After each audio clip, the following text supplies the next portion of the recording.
Rééquilibrer son microbiote intestinal, c'est le sujet du jour.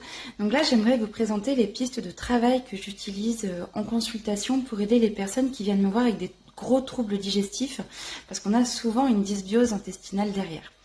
Première étape, donc vous m'attendez je suppose, c'est de faire un gros travail sur l'alimentation, donc de vraiment veiller à limiter au maximum tout ce qui va être pro-inflammatoire, donc tout ce qui va être sucre raffiné, ce qui va être alcool, limiter les produits laitiers, la viande rouge, le gluten, ça je vais même aller un peu plus loin sur le gluten, je conseille même de le retirer complètement pendant un laps de temps pour laisser le temps à la muqueuse digestive de se refaire une pleine santé.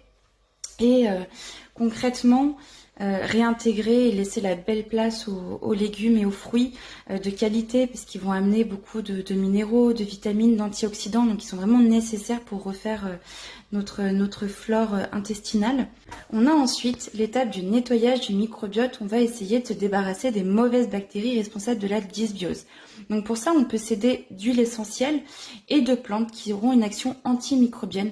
Donc là, je fais un focus sur la chlorophylle, qui est extraordinaire pour ça et qui est à la fois très respectueux de notre intégrité intestinale.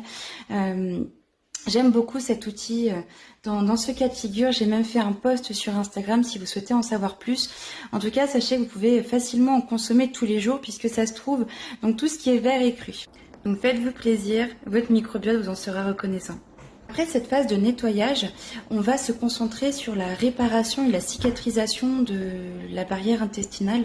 Donc là, pour ma part, j'aime beaucoup la nigelle dans ce cas de figure. Pour moi, c'est vraiment une pépite, donc c'est un sujet sur lequel je reviendrai certainement. C'est aussi le bon moment pour faire un gros travail en micronutrition, donc pour apporter des pré- et des probiotiques, pour venir nourrir les bonnes bactéries, mais aussi pour faire un travail sur les enzymes digestives, pour stimuler une bonne digestion globale et éviter que la dysbiose puisse se remettre en place. Si vous pensez être concerné par une dysbiose intestinale, je vous conseille de ne pas rester seul et de vous faire accompagner. Déjà parce que ce n'est jamais très bon de s'auto-complimenter tout seul, on peut faire des bêtises. Et deuxièmement, c'est bien d'aller chercher les causes de la dysbiose parce que c'est bien beau de la régler, mais si on ne règle pas la cause primaire du déséquilibre, ça risque de revenir. Je vous remercie pour votre écoute, j'espère que vous aimez ce contenu, donc n'hésitez pas à me le faire savoir.